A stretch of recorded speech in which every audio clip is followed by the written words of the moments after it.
sit in silence. Observe silence for a little while. Sit straight, close your eyes. Take a deep breath.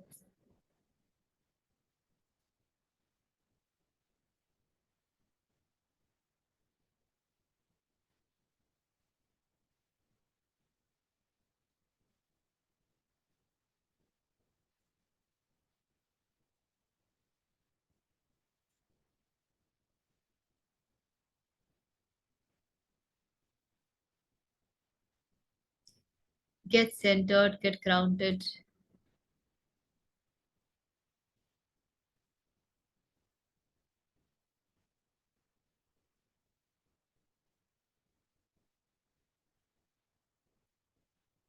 May we be blessed with divine intervention.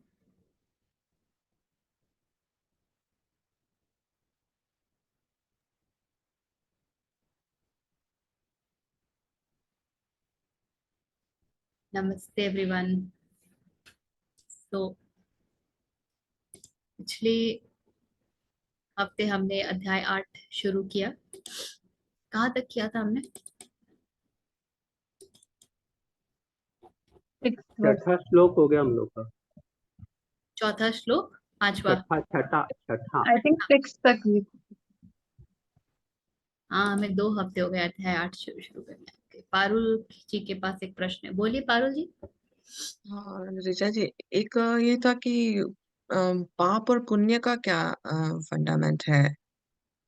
जैसे हमको जो usually पता होता है वो, और लेकिन आप जैसे भागवत गीता के हिसाब से क्या है, और सिमिलरली ग्राउंड पे कि गुड कर्मा बैड कर्मा क्या. जैसे पहले अध्याय में हमने लाइक जो पहला जो भी था कर्मयोग, उसमें यही था कि अगर हम निष्काम कर्म करते हैं तो फिर उसका रिpercussion नहीं आएगा, पर इन जनरल ऐसे ठीक है. क्योंकि उस साइकिल से बाहर निकलने के लिए वो अवेयरनेस जरूरी है ना, कि नहीं तो वो कर्म अच्छा भी करेंगे तो अब उसको भी भुगतने के लिए आओ फिर से. 2 प्रश्न दिख रहे हैं. पाप और पुण्य क्या है, और अच्छा कर्म और बुरा कर्म क्या है ना?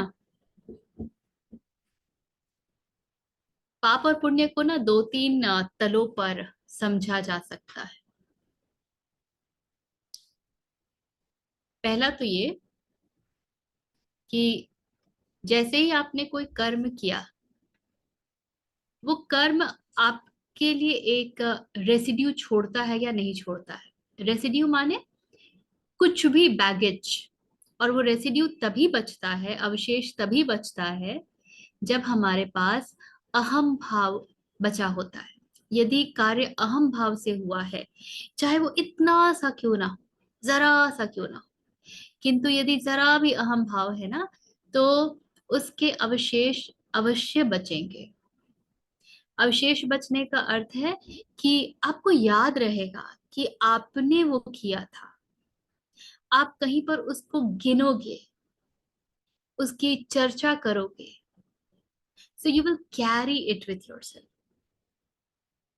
तो अवशेष का अर्थ ये कभी नहीं होता है कि सिर्फ नेगेटिवली वो आपको हॉन्ट कर रहा है कि मैंने क्यों किया, oh my God, guilt, shame, anger, depression. No. Even a seed of thought of it, if it is left, तो अवशेष बच गए. Okay? And the thought can be something that gives you pleasure, and the thought can be something that gives you pain.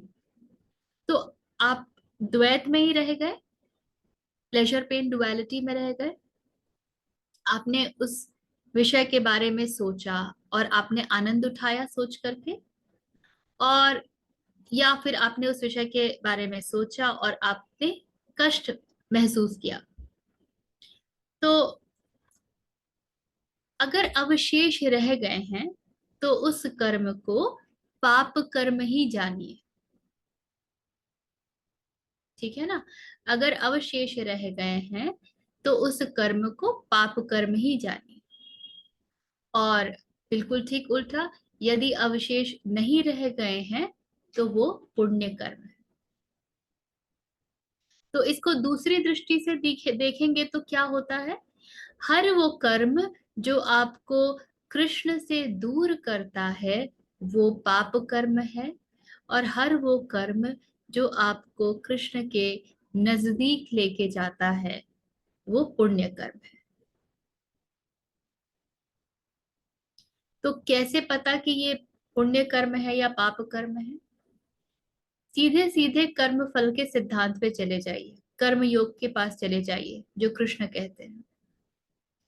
यदि आपने कर्म पूरे तरीके से समर्पण के साथ किया है, फल की आकांक्षा के बिना किया है, कर्म में ही आप इतने घुस गए कि आप स्वयं को भूल गए।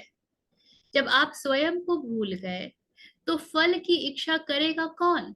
आप तो रहे नहीं, कर्म तो हो रहा है, तो फल की कौन इच्छा करेगा? अतः कर्म करने का ही अपना एक आनंद है। आपने मजे कर लिए, कहानी खत्म हो गई। और फल जो आएगा that is a part of the game. यदि खेलेंगे तो उसका कुछ ना कुछ कॉन्सिक्वेंस होगा, सो दैट वे द फल कम्स। तो यदि कर्म इस प्रकार हो रहा है तो वो आपको कृष्ण के नजदीक लेके जाता है और निकट लेके जाता है, आपको और कृष्णमय बनाता है, आप में समर्पण के बीज को और घना करता है और गाढ़ा करता है, और इसलिए वो सारे कर्म पुण्य कर्म है। और ठीक उल्टा, यदि अपेक्षाएं हैं, कामनाएं हैं, the job is being done, the work is being done because some result is expected, और हमारी तो ये वृत्ति ही है कि बिना रिजल्ट के हम कुछ काम ही नहीं करते हैं। हम पूछते हैं, मोटिवेशन ही नहीं है, हम काम कैसे करें, गिव मी द मोटिवेशन। तो वो सारे कार्य, भले ही वो सारे कार्य आपने समाज की अच्छाई के लिए किया, भले ही आपने दूसरों के उत्थान के लिए किया, भले ही आपने बड़े अच्छे व्यवहार से किया, भले ही आपने बहुत प्रेम से किया, दूसरों की मदद की, किंतु क्योंकि एक फल अपेक्षित है, there is a expectation, desire of certain outcome, वो पाप कर्म में कैटेगराइज हो जाएगा। So when only the karma remains, it is punya karma, else everything is papa karma. That's a simple definition. अब पाप करने वाले नरक में जाते हैं, पुण्य करने वाले स्वर्ग में जाते हैं, ये कहानी आगे जाती है। एक, आपने जब कर्म किया, जो आनंद उठाया वो ही स्वर्ग है, ये जानना। आप उसकी अपेक्षाओं में जले, आपने उम्मीदें लगाई, एक्सपेक्ट किया, कुछ रिजल्ट चाहिए, उस उस पूरे दौरान डिड यू एक्सपीरियंस गुडनेस, और did you felt that it's painful? आपने एग्जाम दिया और आप रिजल्ट की प्रतीक्षा कर रहे हैं, हाउ डू यू फील? आप वो समय का जो अंतराल है वो बड़ी खुशी खुशी बिताते हैं, या हर समय, हर क्षण एक एंजाइटी भीतर महसूस करते हैं? वो एंजाइटी ही आपका नर्क है। दिस इज वन दृष्टि। सो यू गेट द कर्म फल immediately. The moment karma is happening, you are automatically getting the fal also, either the bliss or the fear, anxiety and all that. And then yes, there is the energy realm, or which we call as Svarganark, and then there are classifications of all that. That's a different ball game altogether. Does that clarify, Paparul? Yes.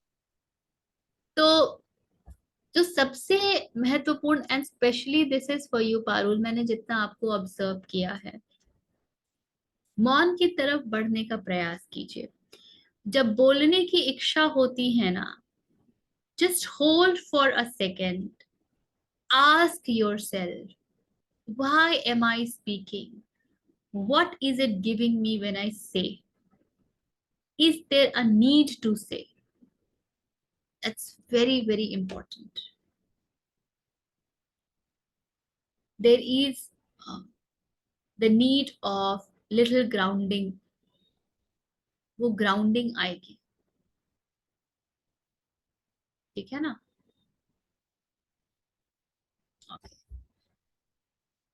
हाँ शिव जी बोलिए। ऋचा जी, मैं एक सवाल पूछ रहा हूँ आपसे। अभी आपने ऐसा कहा कि हमारी तो ये वृत्ति ही है कि हमको हमेशा कुछ मोटिवेशन या एक्सपेक्टेशन चाहिए तभी हम काम करते हैं। तो इसको थोड़ा आप कुछ और एक्सप्लेन करेंगे? मैं इस चीज को नहीं समझा हूँ।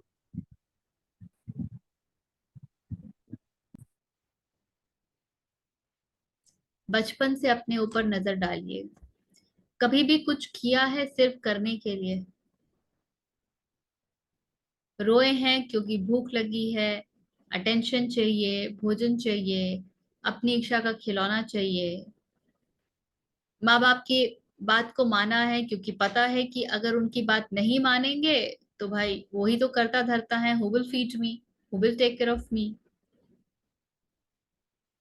And life has gone like that. And then जब काम किया है तो we have expected recognition, power, money. पूरे एलएनडी गेम तो इसी पे बेस्ड है ना, मोटिवेशन थ्योरी पे। आपका जो रिवॉर्ड्स एंड रिकॉग्निशन होता है वो इसी थ्योरी पे तो बेस्ड है कि बिना रिवॉर्ड एंड रिकॉग्निशन के तो कोई काम आप करते नहीं। तो वो वृत्ति ही तो है ना, वो टेंडेंसी ही तो है ना कि उसके बिना काम चलता ही नहीं। देखिए टेंडेंसी क्या है, अहम वृत्ति है दी tendency of I exist, I am. और when you are doing anything for an expectation, because this aham vritti wants to know itself. How does it know itself? It knows itself through those recognitions, through power, through money, through whatever the consequence that happens.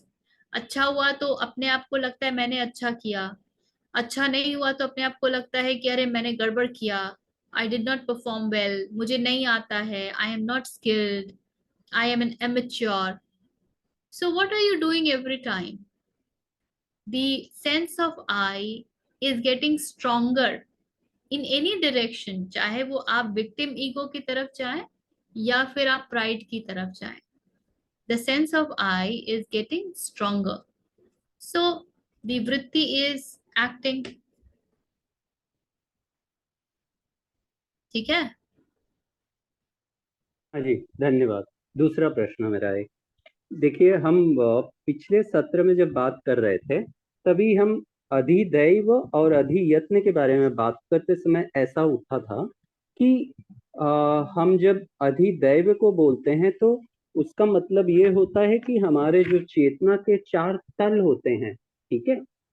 तो आप जब बोल रही थी उसमें subconscious mind, unconscious mind, supraconscious mind, ये सब discussion चल रहा था। तभी ये हमारे जो चेतना के चार तल होते हैं ना, जिसको हम बोलते हैं कि वो जागृति, सुसुप्ता और ये वाले, ये इसमें उसमें दोनों में डिफरेंस क्या है? मतलब सुप्रा कॉन्शियस और फिर ये हम जागृति, ये वाले जो चार तल की बात करते हैं, तो दोनों में क्या है? लाइक मैं इस चीज को नहीं समझ पाया। दोनों के लिए अलग अलग टर्मिनोलॉजीज यूज की गई हैं। आप अंग्रेजी में जागृति, स्वप्न, सुषुप्ति, उसको हम बोलते हैं waking, dreaming, sleeping. So your conscious state is your waking state, your dreaming state, स्वप्न state is your subconscious state, your deep sleep state और सुषुप्ति इज द अनकॉन्शियस स्टेट, कुछ पता नहीं होता ना। एंड सबकॉन्शियस और paraconscious, that is the तुरिया। टिपिकली उसको आप वैसे मैप कर सकते हैं, बट कॉन्शियसनेस स्टडी में अभी तक ब्राह्मण को और तुरियावस्था को समझा नहीं गया है जितना मुझे मालूम है। So coming from that understanding, I would not like to map beyond, I mean, supra conscious to तुरिया. It is rather, जो इंग्लिश का हमारा कॉन्शियस का डेफिनेशन है या जो प्रयोग है ना, उसमें मैं उसको बोलूंगी beyond conscious. So please be mindful of the usage of the word consciousness contextually. In certain context it will be used for mind, in certain context it will be used for brahman or nirvan moksha whatever. तो वो आपको contextually समझना पड़ेगा कि consciousness word को कैसे प्रयोग में लाया जा रहा है. Please be mindful, don't pick up the words, go beyond the words and listen to what is being said, not just the word, the भाव, the, जैसे हम लोग हिंदी में जब कबीर के दोहों के अर्थ लिखते थे ना, तो एक शब्दार्थ होता था और एक भावार्थ होता था. शब्दार्थ is the meaning of the word, जो शब्द कह रहे हैं. भावार्थ is the essence of it, the hidden meaning, the real meaning, that's the भावार्थ. So that you understand when you understand the context. भावार्थ बिना कॉन्टेक्स्ट का नहीं समझा जाता. क्यों कहा जा रहा है, किस कारण से कहा जा रहा है, यहाँ पे वो कहाँ फिट होता है.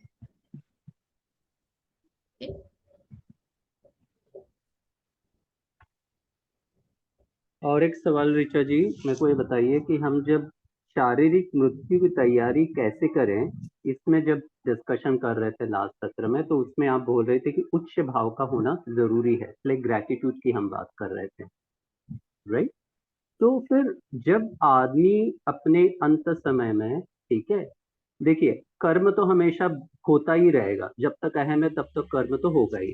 तो जब बंदा एक जा रहा है उस वक्त अगर वो सपोज भगवत गीता के श्लोक ही उच्चारण कर सकता तो वो कर रहा है, या किसी और के द्वारा किया गया उच्चारण को अगर वो सुन रहा है, तो क्या ये सही नहीं होगा? ये भी क्या उच्च भाव का एक एग्जाम्पल नहीं बनेगा? सुनने को तो बहुत कुछ सुन सकते हैं ना. मैं तो YouTube पे पूरे सारे श्लोक अगर चला दूं, हाउ डज दैट मैटर? उससे क्या होता है? क्या वो हमारे भीतर घुस जाता है? आप एक छोटे से उदाहरण को लीजिए कि सत्यनारायण की कथा जब होती है घर में, कितने लोग बड़े भाव से घुस करके सुन रहे होते हैं. चल तो रहा है, कानों में तो सबके पड़ रहा है, भीतर पहुंचा क्या? तो वो नहीं है तरीका. भगवत गीता पढ़ा है ऐसा भी बहुत सारे लोग बोलते हैं, उनके जीवन में कृष्ण दिखते हैं क्या? अपने आप से ये प्रश्न पूछिए तो आपको उत्तर भी मिलेगा. जब जीवन में कृष्ण दिखे ना, तो भगवत गीता के शब्द नहीं भी पढ़े हैं तो भी पढ़ लिया है. इसलिए it is not about your act, your actions, it is about the centre from which the action is coming. सारे कर्म उठ किस केंद्र से रहे हैं? विद्या जी कह रही है भाव मैटर्स. आप, आपके भीतर क्या भाव है जब वो सब चल रहा है? Which is saying reading Gita also becomes matter of pride. So then spiritual shopping happens. So please beware. It is never about studying something, reading something, listening something. It's about being that. It's about allowing that to touch you deep within. और कुछ भी deep with in touch करने का अर्थ है आपने स्वयं को उस क्षण भुला दिया. अब आप सुन ही नहीं रहे, सुनने वाला बचा ही नहीं, बस सुनने का कार्य हो रहा है. और ये शब्दों में मैं नहीं एक्सप्लेन कर सकती हूँ. This is a very big training, trust me. मुझे इतनी परेशानी हुई है लिसनिंग में कुछ आगे बढ़ने के लिए, आई कैनॉट टेल. मैं तो सुनती ही नहीं थी. आज भी कभी कभी मैं पाती हूँ कि जब कुछ डिस्कशन चल रहा है, I mean not this even general worldly discussion, मुझे समझ ही नहीं आ रहा है, शब्द पढ़ रहे हैं लोग, क्या बोल रहे हैं, मन कहाँ चला गया, मुझे कुछ नहीं पता। एंड देन आई रियलाइज, ये कहाँ हूं मैं, वेयर एम आई। सुनना इतना सरल कार्य नहीं है, बहुत ध्यान वाली बात है ये। सुनना ही ध्यान है, नानक कहते हैं, सुन के ही पार लग जाते हैं। सुनने में इतनी शक्ति होती है, but then it is about real listening, because in listening listener is not there. Listener तो, हमारी तो स्थिति ये होती है कि जब कुछ कोई बोल रहा होता है तो हम अपना उत्तर तैयार कर रहे होते हैं, चीजों को रिलेट कर रहे होते हैं, हमारे और एक्सपीरियंसेस सामने उठ के चले आते हैं, वो सब कुछ दिमाग में चल रहा होता है। तो सुना क्या, I have already created the well of my perception, my experience, my thought process, वो क्रिएट कर दिया ना, तो सुना कहाँ। तो ये सब कहना बहुत साधारण लगता है बिल्कुल, पर हल्के में बिल्कुल मत लीजिएगा, बिल्कुल हल्के में मत लीजिएगा। These are very very big actions, बहुत, I don't have words to explain, but they don't happen so easily. इसलिए बढ़ते रहिए, ध्यानवत होते रहिए, होते रहिए, ठीक है। ऋचा जी, एक लास्ट सवाल। काफी बार ऐसा होता है कि कुछ काम आपने अच्छा किया, भले वो आपके जॉब फ्रंट पे हो या कुछ भी चीजें हो गई, ठीक है, तो एक अंदर एक फीलिंग आती है ना, जैसे आपके अकाउंट में सपोज पैसा भी आ गया, तो एक एक अंदर एक फीलिंग आती है जहाँ पे आप ना कुछ फील करते हैं, बॉडी लेवल पे ये होता है। तो ये एक इमोशन का एहसास होता है या हमको भी इस तरह से एक्सपीरियंस किया जाता है? देखिए, कोई भी अनुभव होगा ना, बॉडी में इम्पल्स आएगा, इलेक्ट्रिकल सिग्नल्स बनेंगे, वो ब्रेन तक जाएगा, हार्मोन्स एक्टिवेट होंगे, शरीर अपना कार्य करेगा। अगर आप शरीर के साथ बहुत अटैच्ड हैं, आप उस फीलिंग को एंजॉय करिएगा, बोलिएगा मुझे अच्छा लगा। हम कब बोलते हैं मुझे अच्छा लगा, मुझे मजा आया? You experience it on the body level, on the physical level. there is spine chilling experience, there are goosebumps in the stomach, हाथों में, अब कहते हैं ना, रोंगटे खड़े हो गए, हंसते हैं तो एकदम पूरा लगता है, एकदम एक एक पूरा बीइंग प्रफुल्लित हो गया। all the experiences happen at physical level। अगर आप उससे बहुत अटैच्ड हैं, अपने शरीर से अटैच्ड हैं, स्वयं को शरीर मानते हैं, फिर तो आप कहेंगे कि मेरे अनुभव हैं, and then you give lot of importance to all of this. But अगर आप उतने अटैच्ड नहीं हैं, एंड दृष्टा भाव, विटनेसिंग आपके भीतर बढ़ता जा रहा है, then you will say it's okay, the body did experience and it was nice and that's it. फिर रेसिड्यू नहीं रहेगा, नाइस दैट्स इट, वो वहीं छोड़ दिया, nothing to take it forward. But I felt it, I enjoyed. Movie देखते हैं तो देखा साथ में कैसे हमारे पूरे इमोशंस ऊपर नीचे होते हैं, हम कभी अचानक से एकदम अलर्ट रूप में बैठ जाते हैं, फिर आराम से, and then when romantic song is going, there is so much of this thing in the heart, क्या हो रहा है, एंड देन बाहर निकलते हैं तो कितना एकदम लगता है, वाह चलो, a good ending, and that makes us feel so good। And when you carry it, फिर आप उसके बारे में बातें करते हैं, बताते हैं कि आपको कैसा लगा, आपका क्या अनुभव था, अरे उस सीन में ये हुआ, अरे उस सीन में हुआ, अरे इसने ये ऐसा क्यों किया, अरे उसने ऐसा क्यों, मुझे तो लग रहा था उस समय मैं ये कर दूं, मुझे तो लग रहा था मैं उसको बोलूं कि ये मत करो। How much of it carry forward? Exactly, emotional roller coaster. How much of it to carry forward? देख के निकल जाओ, छोड़ दिया, कहानी खत्म हुई ना, मूवी खत्म हो गई, हम नहीं छोड़ते उसको, हमारी मूवी चल रही है। That is the problem. So when you feel anything on the physical level, good, say thank you, express your gratitude, move ahead, There is nothing to ponder upon it. There is nothing to ponder upon.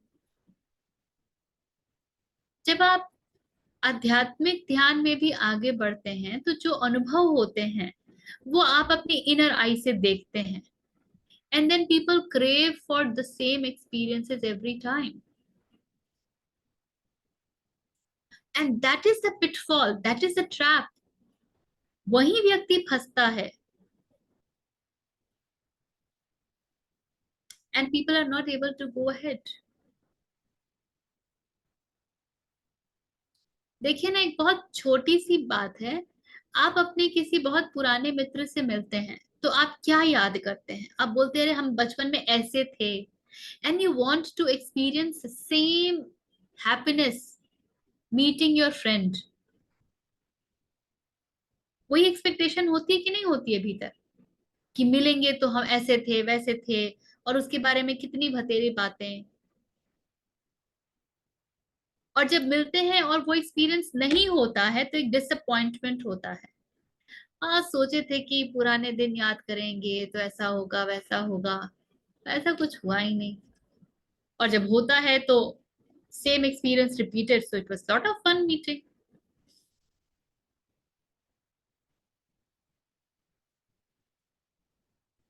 तो हम तो नई चीजों को होने के लिए कोई जगह ही नहीं दे रहे ना. वी हैव क्लोज्ड आवरसेल्व्स कि इतना ही होना चाहिए. क्यों? उतना ही मेरा कंफर्ट जोन है. मैं हूं ना, तो मेरा तो कंफर्ट जोन होगा ना. इसी को तो छोड़ना होता है, इसी को तो ड्रॉप करना होता है. ना मैं बचा ना कंफर्ट जोन बचा. कंफर्ट जोन किसका? मैं का ही होगा ना.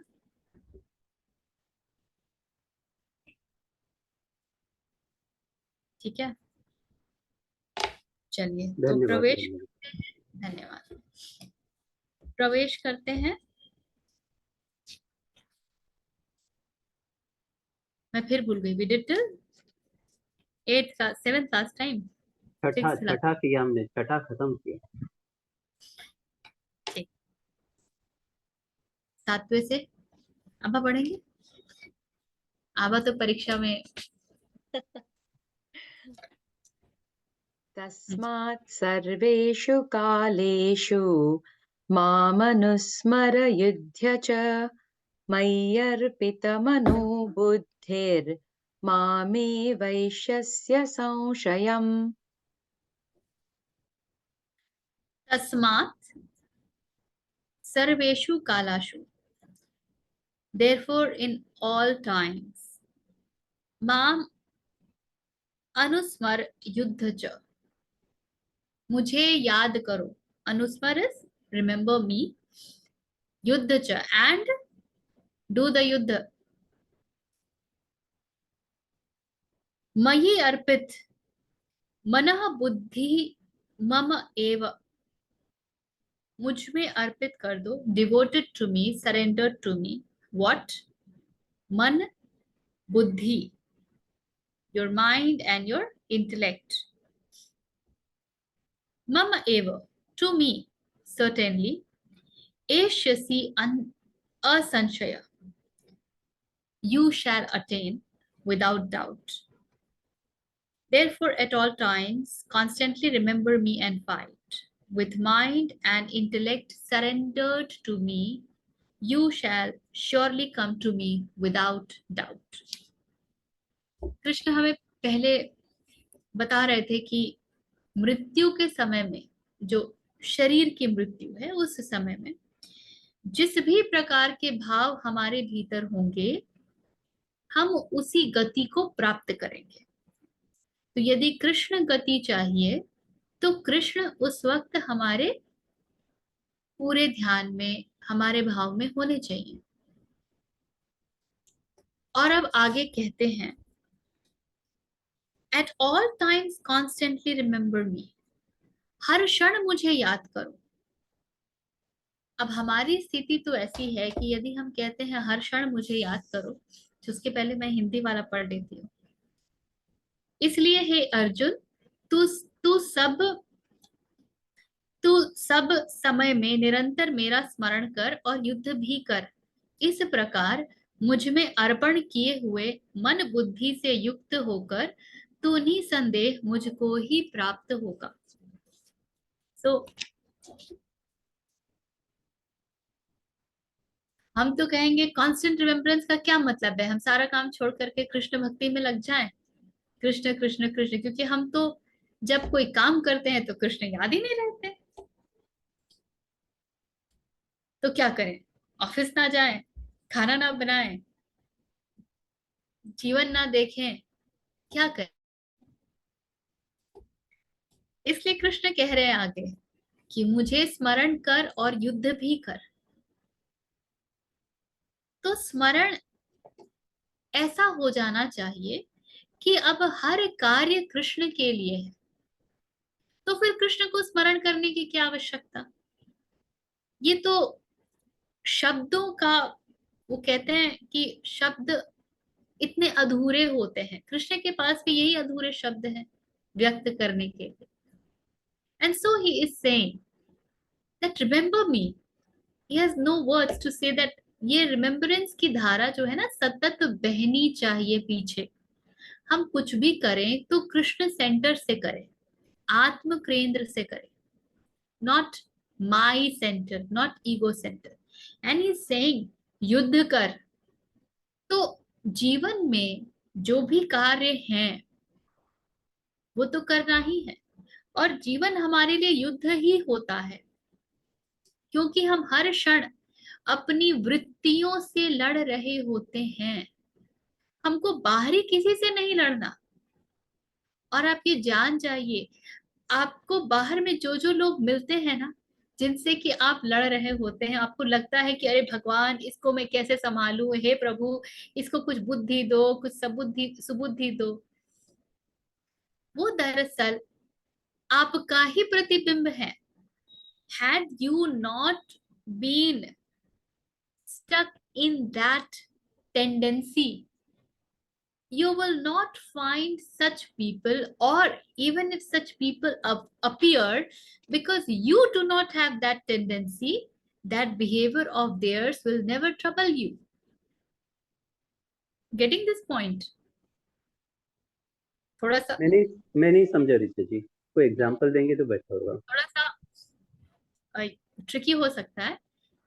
Suppose I am somebody who is not willing to fight, जो हमेशा भागता है, कॉन्फ्लिक्ट नहीं चाहता है, इसलिए everywhere I just give up. frankly speaking, this used to be me.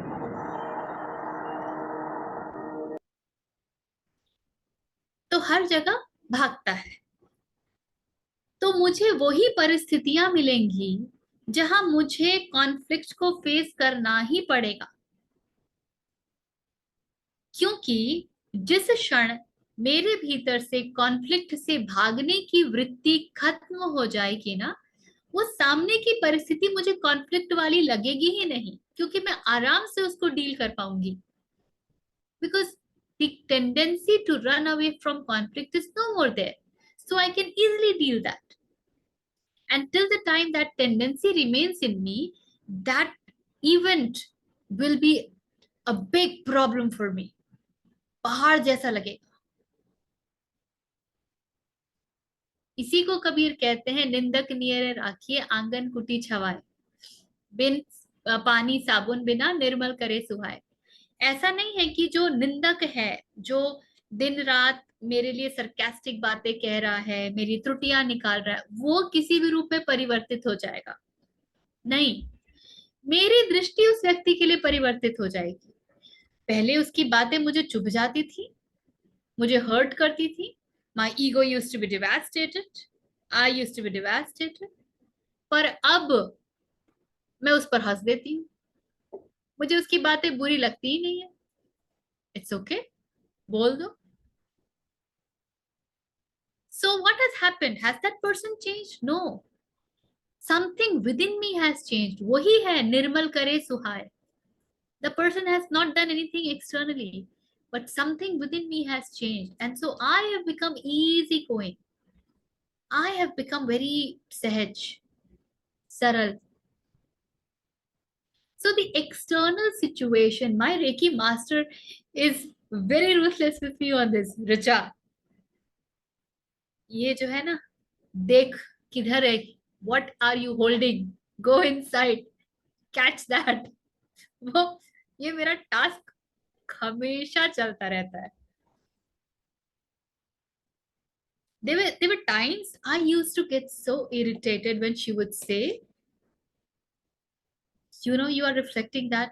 और मुझे लगेगा पर मैं तो वैसी हूं ही नहीं, मैं किधर रिफ्लेक्ट कर रही हूँ, how am I reflecting that, and I will not understand it.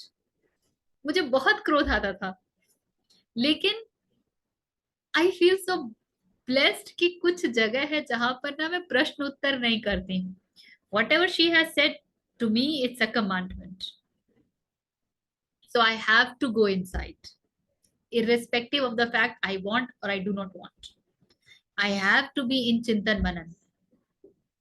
Then I'll spend some time deliberately checking what's going within me. What are the thoughts coming in me? What are the emotions coming in me? What's my body telling me? What's my physiology behaving as? And then वो पकड़ में आ जाता है। Sometimes थोड़ा समय ज्यादा लगता है, कभी कभी कम भी लगता है, पर वो पकड़ में आ जाता है। And then that thing will just become an event. It will not be painful. मैं कभी अपने फादर से लड़ती हूँ ना, तो मैं उनको बोलती हूँ, after 12th I don't know he went to so many people. उस समय तो वो होता है ना कि बच्चे क्या करेंगे, and my father really wanted me to become engineer, and a lot of astrologer also had said कि हाँ ये इंजीनियरिंग करेगी। I did not qualify any. He was so upset, and he is a man who doesn't speak much, वो चुप ज्यादा रहते हैं। तो within he was sulking, he did not talk to me for 6 months। तो मुझे लड़ना होता तो मैं बोल देती। पहले ये बात मुझे बहुत बुरी लगती थी, that he did not speak to me for 6 months, you know, how insulting it is, how demeaning it is, blah blah blah। अब ना वो मेरे लिए सिर्फ इवेंट बन गया। ठीक है, ये हुआ यार, इट्स ओके। मैं कोई बहुत सुधरी हुई बच्ची तो नहीं थी, तो उनके भी एक्सपेक्टेशन थे। It's okay, he did not understand how to be without expectation. Why am I creeping about it? And that just becomes an event. Then it doesn't pinches you, it doesn't come and tells you कि you are small। इस तरह के event से हमें यही लगता है ना कि हम में कुछ क्वालिटी नहीं है, हम कितने बेकार हैं, हमारे पेरेंट्स ही हम पर भरोसा नहीं करते हैं, और हमारी पूरी कहानी बन जाती है। और अब मुझे वो याद करके हंसी आती है। Why? Because no more emotions are attached to that. It is just an event for me। तो ये होता है। सो सिचुएशंस जब आपके सामने आती है ना, and I have always been constantly saying this, आपको क्या सीखना है ये आपको समझ में आ जाना चाहिए, ये देख के कि आपके लाइफ में चैलेंजेस कौन कौन से हैं, आपके कॉन्फ्लिक्ट्स क्या हैं, अंतर्द्वंद क्या है, आपको क्या चीज चुभ रही है, क्या चीज पसंद नहीं आ रही। Exactly going beyond those is your purpose at this point of time. So युद्ध कर। युद्ध से कृष्ण आपको बिल्कुल नहीं बचा रहे हैं। ये बिल्कुल नहीं कहते कि मेरे पास आओगे तो युद्ध नहीं करना पड़ेगा। He is not at all giving us any escape। In fact, for a lot of people, spirituality is an escape। जीवन में कुछ करना नहीं है, कोने में घुस जाते हैं। मैंने तो भगवा पहन लिया है, मैंने तो उसको समर्पित कर दिया है, and all that.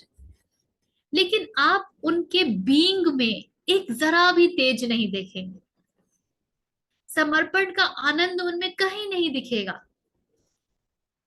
Then you know वो सब कहानियां हैं।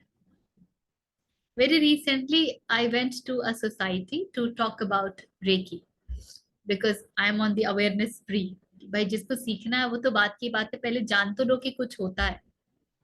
A lady came in and she started asking me all the relevant questions। आप क्रिस्टल सिखाती है क्या? I said, no, मैं रेकी सिखाती हूँ, मैं क्रिस्टल नहीं सिखाती। नहीं, क्रिस्टल तो रेकी का पार्ट होता है ना, ऐसे कहाँ से होता है, किधर से होता है? Crystal is all together a different this thing. हाँ, मोडालिटीज में crystal also is a modality. मैंने तो प्राणिक सीखा है, मैंने तो क्रिस्टल सीखा है, मैंने तो ये सीखा है, वो सीखा है। आप जो चक्रा के बारे में बता रहे हैं, मुझे पता है। Very good. And if you look at her, such depleted energy, such depleted energy.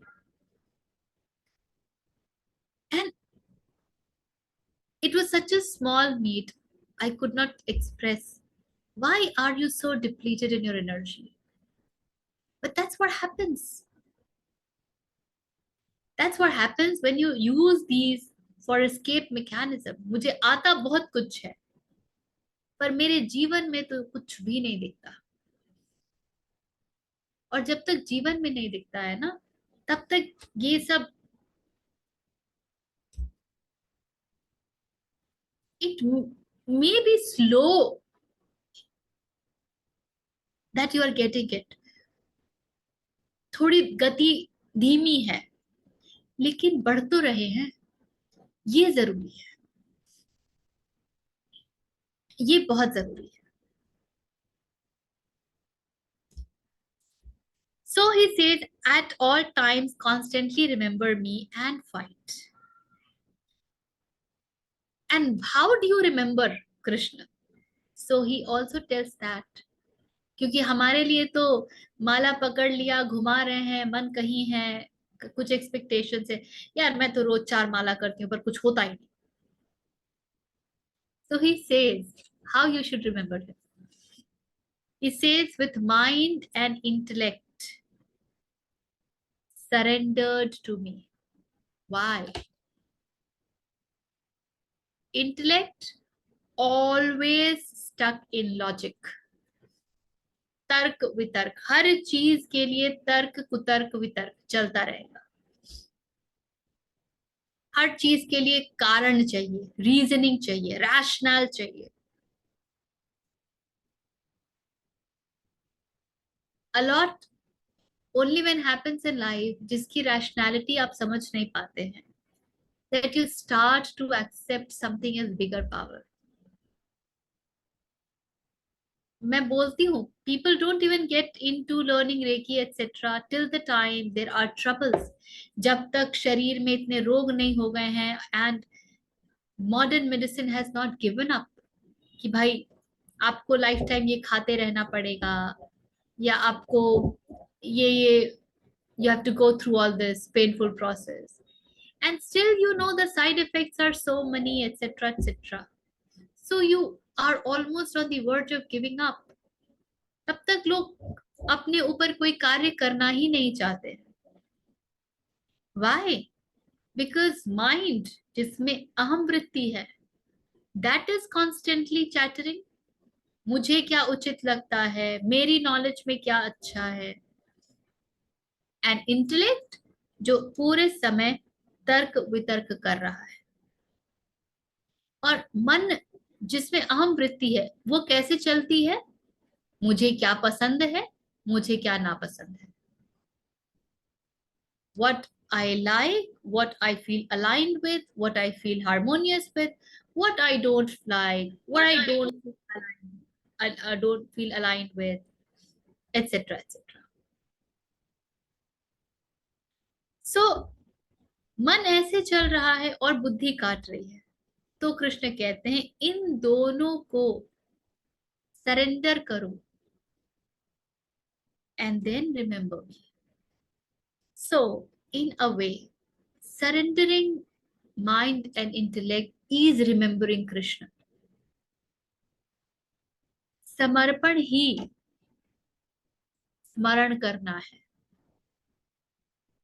समर्पण is equal to स्मरण, and it is not an easy thing to, क्योंकि समर्पित होने के लिए ना बिल्कुल अकंपनीय श्रद्धा चाहिए। ऐसी श्रद्धा जो कोई भी परिस्थिति आ जाए पर आपको हिला ना सके। आई रिमेम्बर एक I think gospel of Shri Ramakrishna में है ये एक प्रसंग। कहते हैं कि नाव पे जा रहे थे। ये श्री रामकृष्ण की कहानी है या किसी और की मुझे याद नहीं है, बट और he gives this example. You are going on a boat. So this man was going on the boat with his wife, and all of a sudden the river or the sea gets turbulent. बहुत आंधी तूफान, नाव हिचकोले खाने लगी, ऐसा लगा जैसे पलट जाएगी. So this lady is very afraid, very scared कि अब क्या होगा, हम मर जाएंगे क्या, etc etc. And this man is बिल्कुल अविचलित, एक जरा भी कंपन नहीं है, फीलिंग नहीं है कि क्या होगा, कोई डर नहीं है, very rooted, centered, grounded. So she asked, are you not afraid? क्या होगा, अभी इतनी तूफान आ रही है, अगर नौका पलट गई, गिर गई, हम लोग तो किनारे से इतनी दूर हैं. He all of a sudden pulls up a knife and puts it on her neck. And then she said, what are you doing?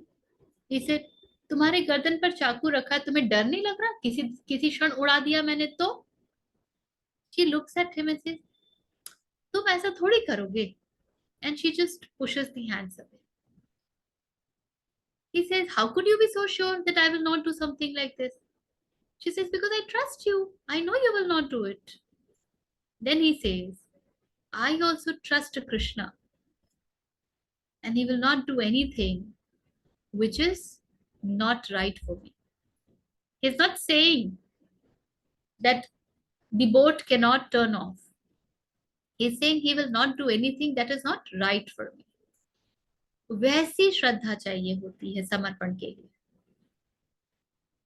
तो अगर हम ये हर क्षण याद भी कर सके ना कि श्रद्धा है या नहीं है, या काम के बीच में एक क्षण को रुक गए 2 सेकंड के लिए और बोल दिया, हे प्रभु तुम देख लो, not my cup of tea, let me just work, please inspire me only to do my job, and that's it, rest you take care. हम इतना भी बोल पाए ना, this will create a big difference over a period of time. Big difference. So at all times constantly remember me and fight. Another fact is, जब आप कृष्ण को स्मरण करके युद्ध करते हैं ना, तो युद्ध युद्ध नहीं रहता, वो धर्म युद्ध बन जाता है. Then whatever you will be doing will be as per the dharma. Till the time whatever I am doing without remembering Krishna, and hence it is I who is the doer, my yuddha, my fight is not a dharma yuddha, hence it is only creating me more karmas for me, more bondages for me, more cause and effect for me. But the moment there is surrender, and hence there is no expectation of consequence, and there just is the doing without the doer, then automatically you will see that you are going in the right direction, because you have no desires to take it to any direction. आपके भीतर कोई ऐसी इच्छा नहीं है कि इसको ऐसे होना चाहिए या वैसे होना चाहिए.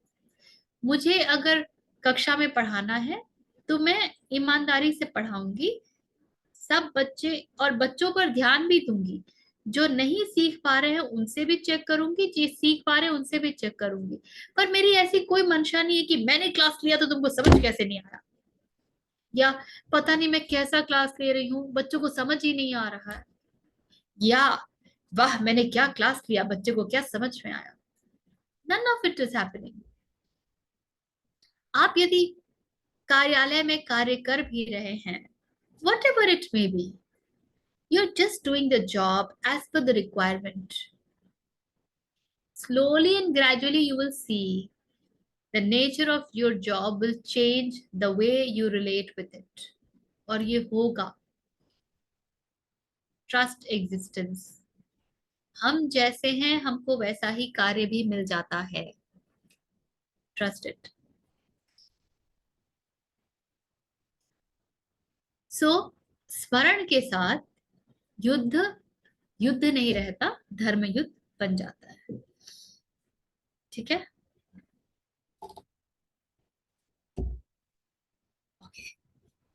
And then there is a word of caution. Krishna knows our mind, he knows Arjun is constantly doubting since chapter 1. This is chapter 8. 8वें अध्याय तक अर्जुन के प्रश्न नहीं खत्म हुए, माने अर्जुन के संशय बने हुए हैं। And so he says without doubt, know this Arjun, बिना किसी संशय के, असंशयः, don't doubt it, know this just because I am saying. And Krishna could say this to Arjun because Arjun had that quality of surrendering. That's why Gita could happen to him. Gita would perhaps not happen with any of us because we are not nurturing that quality. If we could, this also would happen with us. Yeah? Oh, this is the 7th. Anything here? Vijay ji, मैं पूछना चाहूंगा आपसे एक सवाल। अभी हम जब बात कर रहे हैं कि माइंड और इंटेलेक्ट सरेंडर टू कृष्णा, ठीक है, तो अभी ये सत्र चल रहा है, आप बता रही हैं, श्लोकों का मतलब बता रही हैं, दिमाग में कुछ सवाल उठ रहे हैं, तो अभी मैं क्या इस सवाल को क्या करूं, छोड़ दूं और ये समझूं कि अभी श्री कृष्ण जो भी है। वो हेलो, सवाल कितना है? हाँ हाँ, बोलिए बोलिए, यहाँ हाँ हाँ पावर में सुन रही हूँ। हाँ, तो वो वो जो सवाल तो सवाल आ रहे हैं, अहंकारी पूछ रहा है, ये भी मैं समझ रहा हूँ, तो फिर अभी इस चीज को क्या करें फिर? कुछ नहीं, अब पूछिए ना, जब तक सवाल है तब तक तो पूछना ही पड़ेगा। लेकिन फिर ये कहा जाता है कि अब हमारा माइंड और आप इंटेलेक्ट अभी तो लेबल क्यों कर रहे हैं? आप अपने आप को लेबल क्यों कर रहे हैं? अभी आप वहां पहुंच ही नहीं पाए हैं जहां पर आपके लिए समर्पण बहुत गहरी हो। ज्ञान योग ही गहरा नहीं हुआ है ना, तो भक्ति योग भी गहरी नहीं हो पाएगी। अगर आप इतने सारे संशयों के साथ भक्ति में उतरने का प्रयास करेंगे तो आप पाखंडी हो जाएंगे। Then you will become superstitious, और आपके भीतर वो डाउट जो है वो तो कुलाचे मारेगा, वो आपसे प्रश्न करेगा, बिल्कुल and then you will be stuck. Then you will be experiencing the conflict of duality. In fact, यहीं पर व्यक्ति जो है ना स्प्लिट माइंड हो जाता है, व्यक्ति डबल स्टैंडर्ड हो जाता है। This exactly is where all the double standard would happen. तो जब तक प्रश्न आ रहे हैं तो पूछने का कोई विकल्प नहीं है, और हर प्रश्न के साथ पूछने वाले के ऊपर भी थोड़ा सा ध्यान दीजिए। कौन पूछ रहा है, वो क्यों पूछ रहा है, और उसको चेक कीजिए। Become aware and that will do the job. उसके आगे आपको कुछ नहीं करना पड़ेगा। Trust the process, you just need to become aware. पूछने वाला मन क्या है, अभी कौन सी आइडेंटिटी पूछ रही है। जब हम कुछ भी पूछ रहे होते हैं हमारी एक आइडेंटिटी होती है, या तो वो भय से ग्रसित आइडेंटिटी है, या तो फिर एक हस्बैंड पूछ रहा हो सकता है, एक एम्प्लॉयर पूछ रहा हो सकता है, एक पिता पूछ रहा हो सकता है, या आपने यदि अपने आप को कहा है कि मैं तो बड़ा सिंसियर व्यक्ति हूं, तो एक सिंसियर स्टूडेंट पूछ रहा हो सकता है, कोई भी पूछ रहा हो सकता है। Your identity can play in any way. Check that, check that. Ask the question and check the questioner. Be in this process. ठीक है, धन्यवाद। Thank you. चलिए आप 8वां पढ़ेंगे। अभ्यासयोगयुक्तेन चेतसा नान्यगामिना परमं पुरुषं दिव्यं याति पार्थानुचिन्तयन्। अभ्यास योग युक्तेन. So now he is telling us further how to remember him. अभ्यास योग युक्तेन,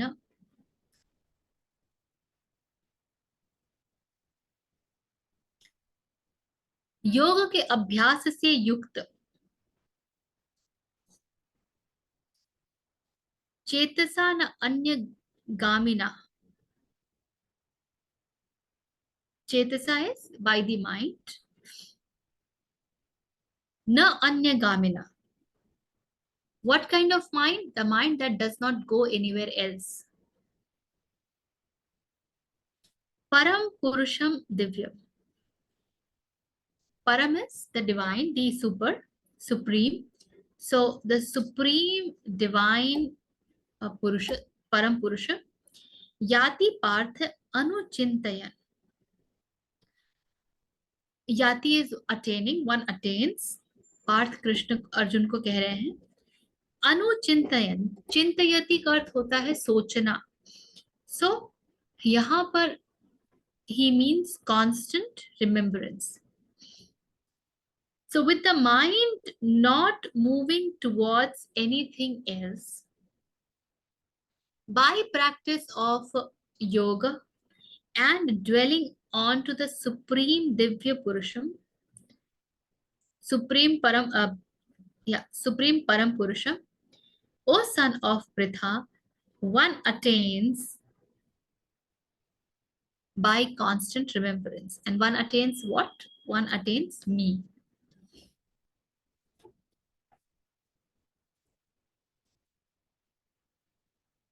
हे पार्थ, यह नियम है कि परमेश्वर के ध्यान के अभ्यास रूप योग से युक्त दूसरी ओर न जाने वाला चित्त से निरंतर चिंतन करता हुआ मनुष्य परम प्रकाश रूप दिव्य पुरुष को अर्थात परमेश्वर को ही प्राप्त होता है.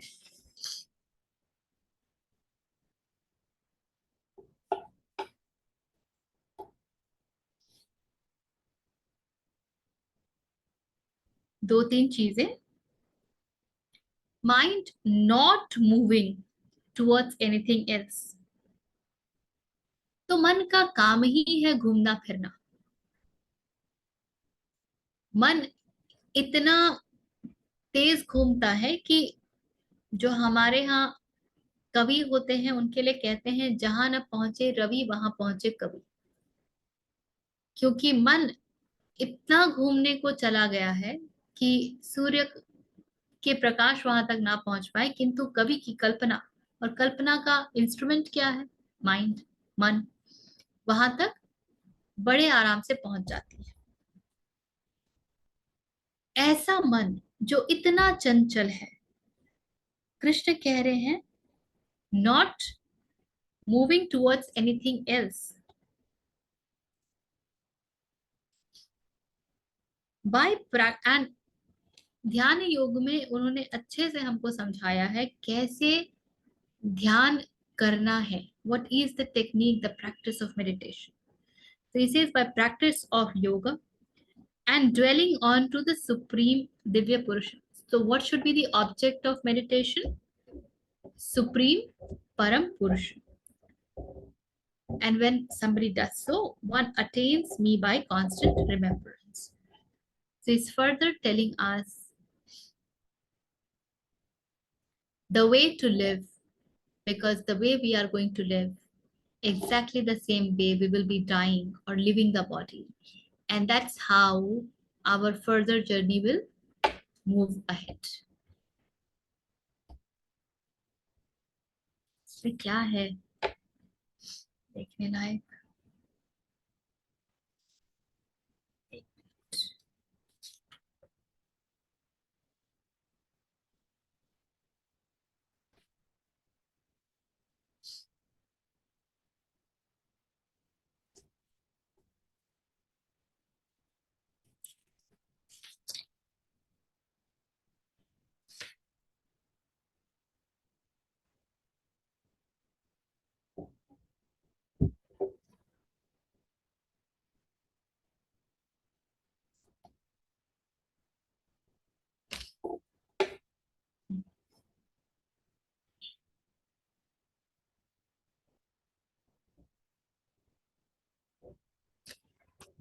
We looked at how do we remember Krishna in the previous one.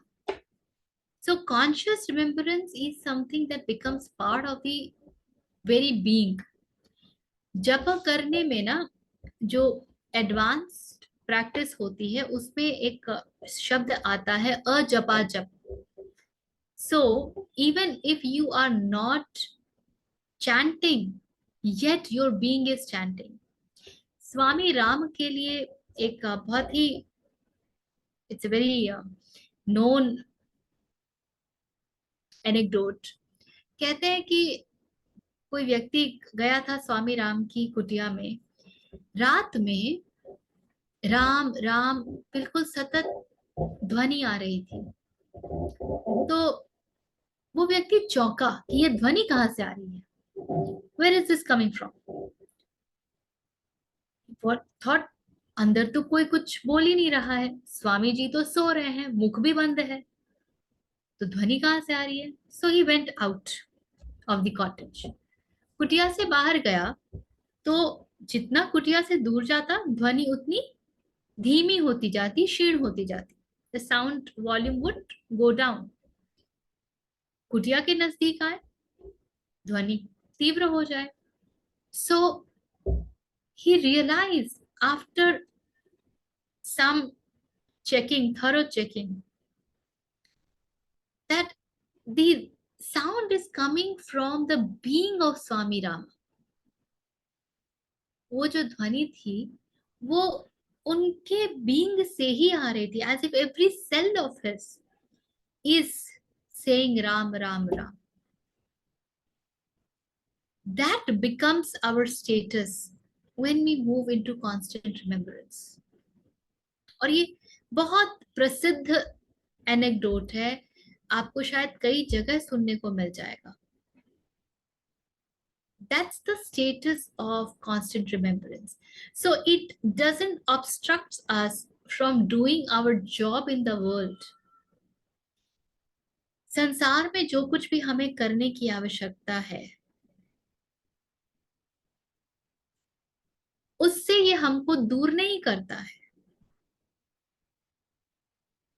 But the way we are breathing without knowing, although this process is ingrained more or as in us as a reflex action, it's parasympathetic nervous system that's working.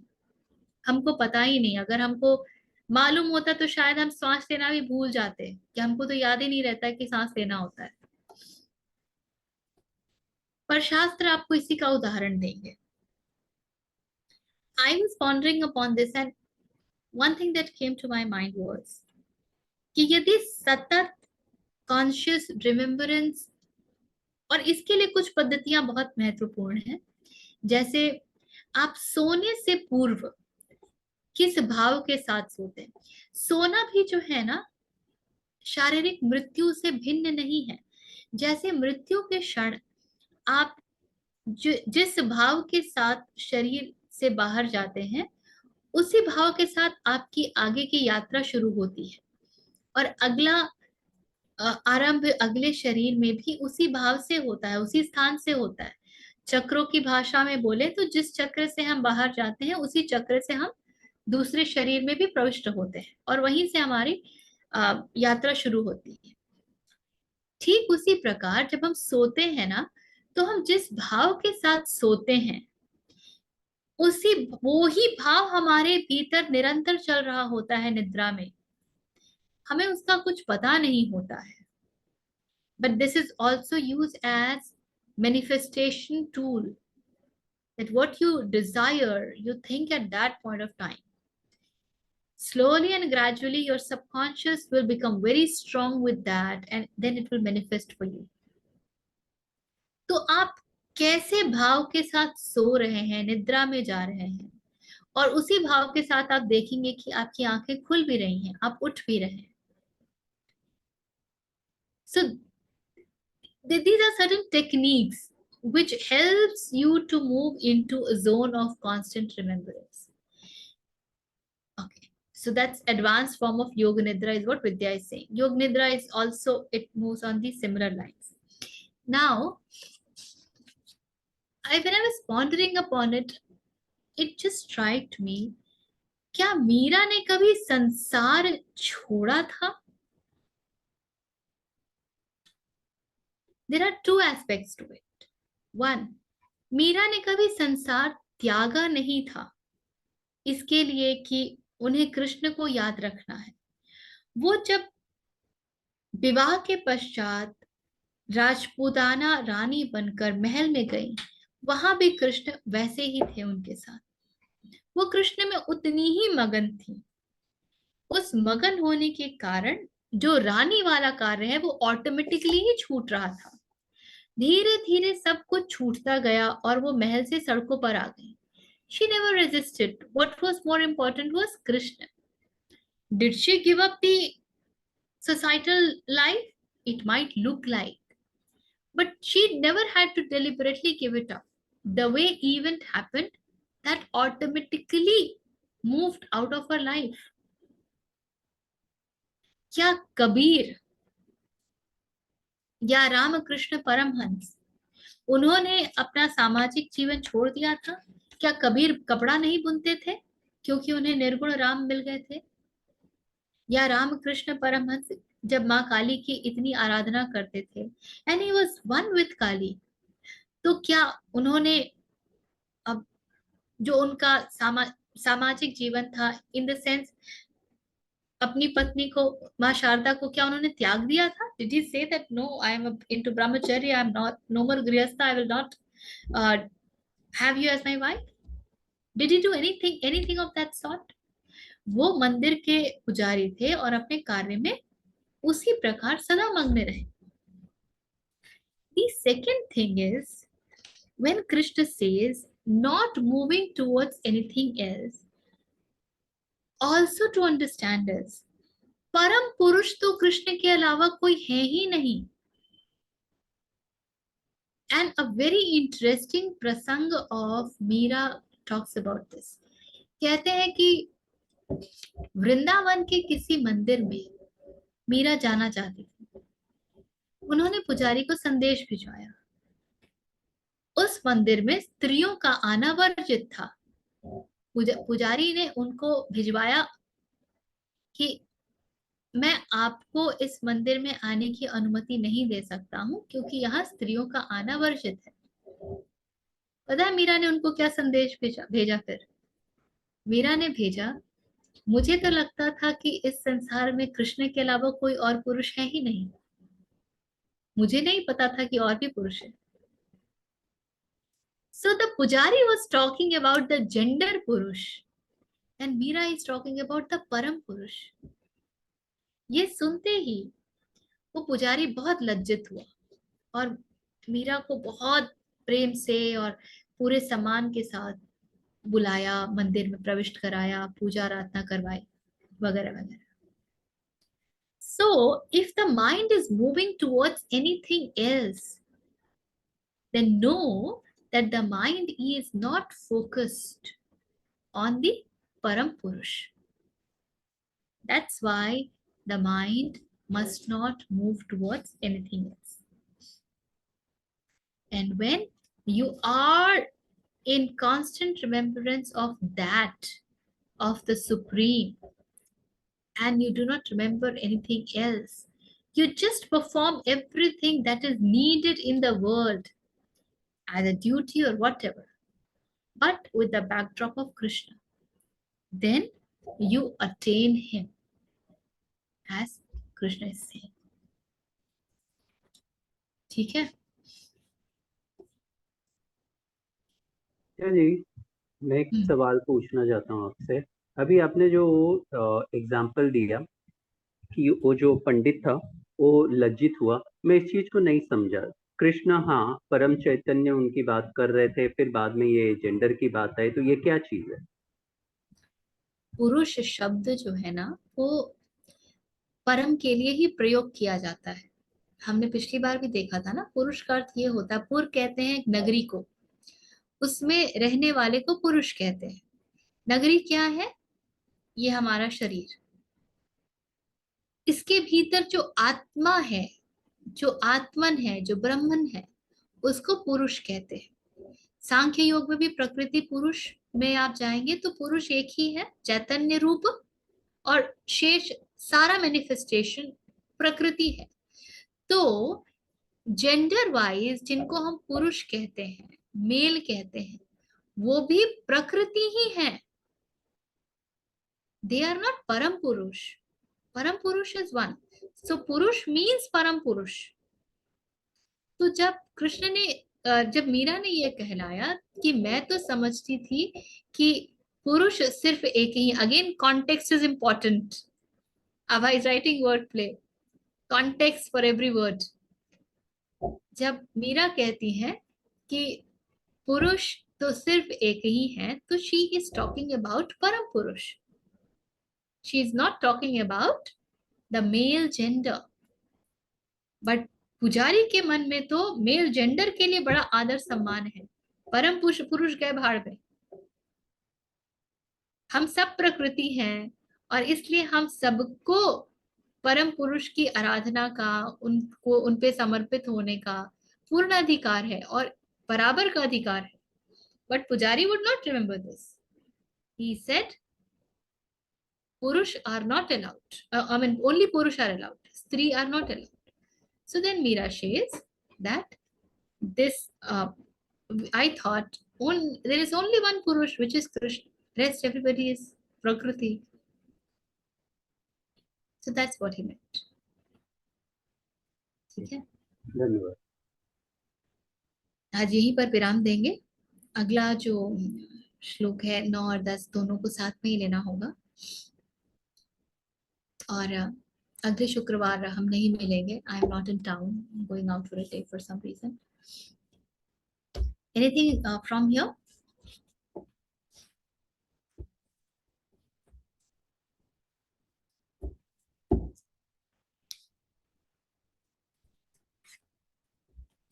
हाँ रचा बोलिए। ऐसी बस थोड़ी सी clarity चाहिए थी। आज जब आपने वो बोला ना कि जहाँ ना पहुंचे रवि वहां पहुंचे, वो जो भी था मन वाला जो था ना, कि मन हर जगह पहुंच जाता है, तो पहले हम लोग वो उसको उस कॉन्टेक्स्ट में लेते थे कि मतलब मन बहुत फास्ट होता है वगैरह। बट आज ऐसा लगा कि जैसे मन भी इसीलिए ब्रह्म बन पाता है क्योंकि मन इज एक्चुअली बियॉन्ड सन। तो बस ये थॉट आया, मतलब इवेंचुअली मन gate dissolved and merged into the Brahm because it is that powerful. मन ब्रह्म तब बन पाता है जब मन मन होना छोड़ देता है, जब मन भूल जाता है कि वो मन है और इसलिए वो Right, डिसॉल्व हो जाता है, right. तब That's वो what. ब्रह्म। अन्यथा मन को वैरायटी पसंद है, इसीलिए वो घूमता फिरता रहता है। तो वो चंचल है, उसको वैरायटी चाहिए। आप देखते हैं ना, हमारी तो भाषा भी है, variety is the spice of life. So वो स्पाइस ढूंढता रहता है और इसलिए उसको ब्रह्म का कोई ज्ञान ही नहीं हो पाता। और ऋचा जी, मन ये जो वैरायटी ढूंढ रहा है वो सिर्फ वो पूर्णता सर्च कर रहा है, इसके लिए उसको वैरायटी चाहिए होती है कि क्या? एक्चुअली यस, आप बिल्कुल सही कह रहे हैं। मन को चाहिए विराट,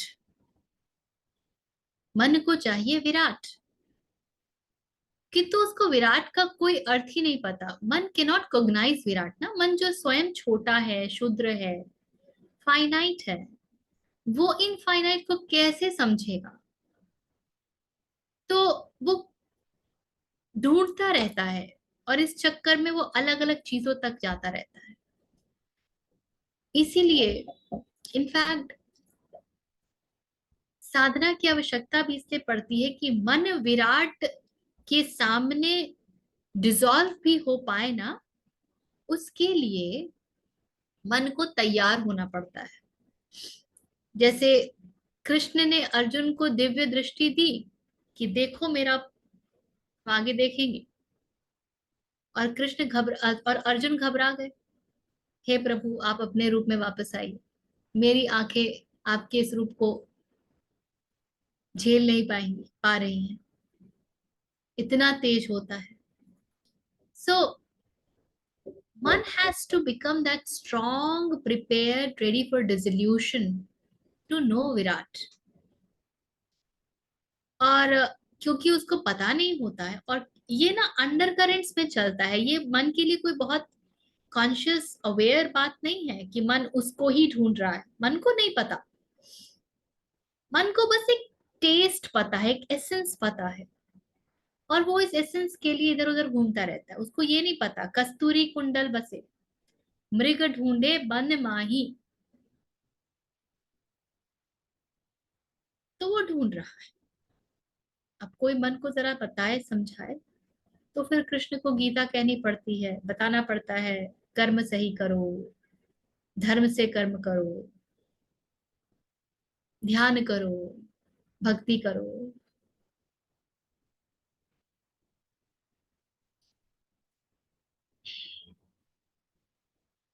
ठीक है. और कुछ? नहीं, बस धन्यवाद. एक सवाल है अच्छा बोलिए. कि जैसे कि आप कई बार ऐसा होता है ना कि हम लोग डिस्कस करते हैं ना, मर्ज मर्ज इन गॉड, तो उसका मीनिंग क्या होता है? What exactly it is? हाँ, मोक्ष बेसिकली, इन शॉर्ट, वो क्या सब होता शब्द, है? वो नहीं, सब होता शब्द क्या है? What is it? जो आज और आज की तिथि में आप और हम हैं ना पारुल, उसके लिए सिर्फ ये शब्द है जो बहुत इंचैंटिंग है, जो बहुत फैसिनेटिंग है, किंतु हमारे पास इसका कोई अर्थ नहीं है. क्योंकि जिससे मोक्ष मिलेगा, you are changing every day as per Parul version 1, Parul version 2, version 3, version 4. Every time you are moving more towards Krishna, every step you are coming closer to Krishna. The one who was behind is dying. जैसे ही Parul version 1 जो है वो version 2 में परिवर्तित हुई, version 1 वाली पारुल तो खत्म हो गई.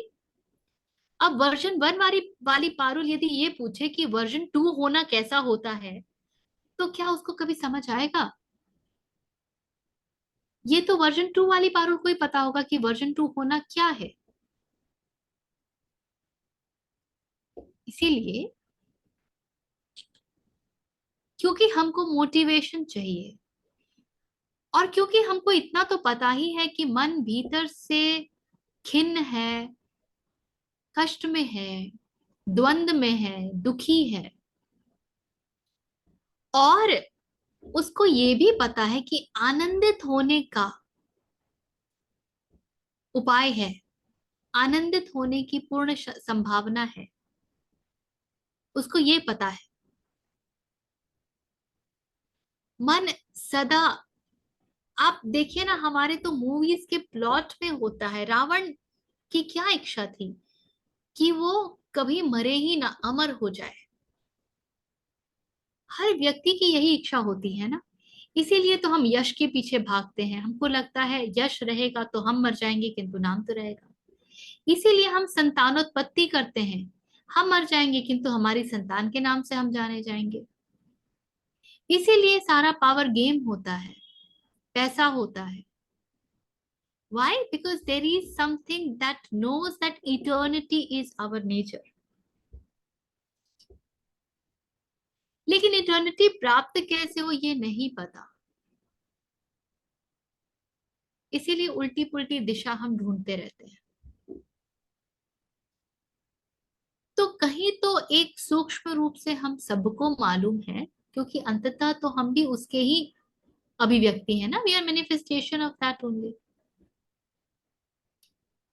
लेकिन the version that we are right now, उसको कैसे समझाया जाए?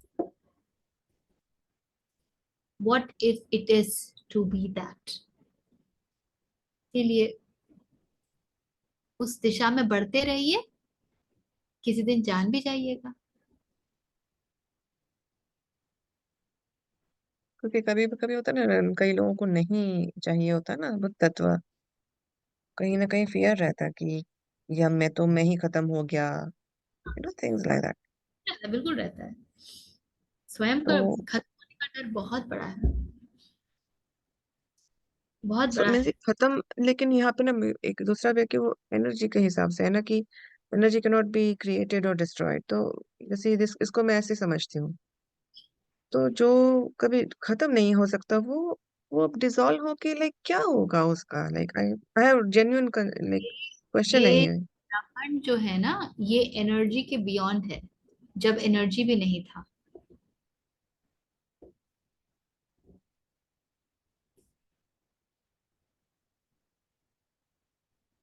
शिव की इच्छा हुई तो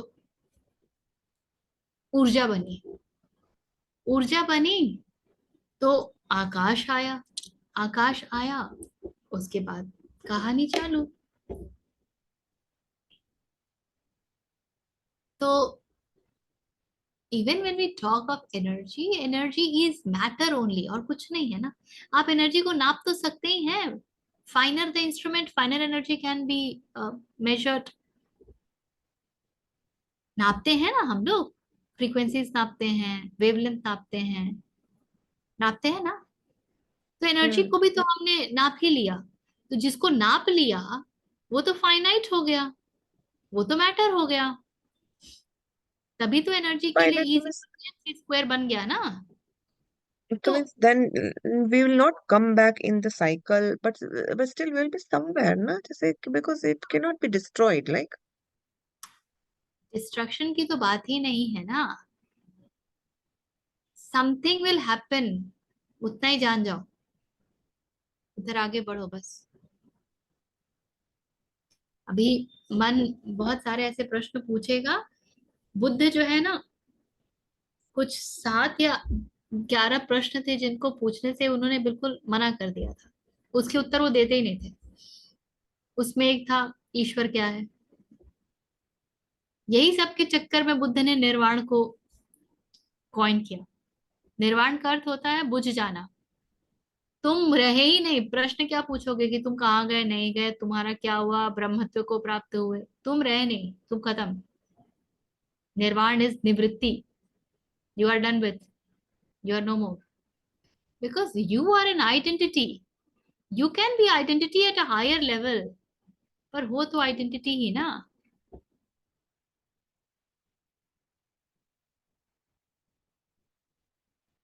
ठीक है। ऋचा जी, एक आखिरी सवाल। ये हम जब पैसा संग्रह करते हैं, कभी भी हम बोलते हैं कि इसके पीछे की जो टेंडेंसी होती है, कहीं हम भूखे ना रहे, इसके लिए होता है। लेकिन जब आप बहुत पैसा संग्रहित कर रहे हैं, तो क्या एक इसमें एक सूक्ष्म भाव ये भी होता है कि वो लिंक होता है इटर्निटी से? जब बहुत पैसा होता है तो हमको भरोसा होता है कि बीमारी होगी तो हम अच्छे से अच्छा इलाज करवा लेंगे। कभी शरीर भूखे नहीं मरेगा, हमारी आगे वाली जनरेशन्स भी सुरक्षित रहेंगी, इस प्रकार का भाव होता है ना बहुत पैसा। पैसा हमको एक सेंस ऑफ सिक्योरिटी देता है, एक सुरक्षा का भाव देता है।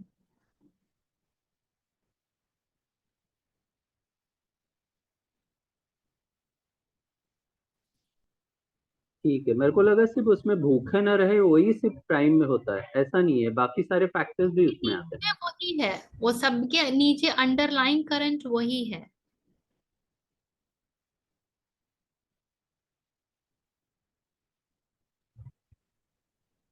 मुझे मेरे क्यों को इलाज चाहिए अच्छे से अच्छे अस्पताल में, from the best of the doctors? क्योंकि मैं मरना नहीं चाहती ना। मैं मर कैसे भी सकती हूँ, मैं भूखों भी मर सकती हूँ, मैं बीमारी से भी मर सकती हूँ। So पैसा is finally to save me from dying. Why does body demands comfort?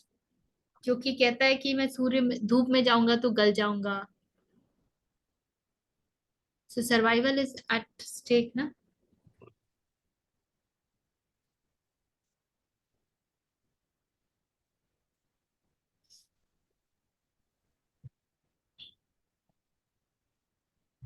चलिए, anything else? नहीं, धन्यवाद, धन्यवाद। Great. Close your eyes. If you know, you can chant along with or just take a deep breath. Om Purnamadah Purnamidam Purnat Purnamudachyate Purnasya Purnamadaya Purnameva Avashishyate. Om Shanti Shanti Shanti.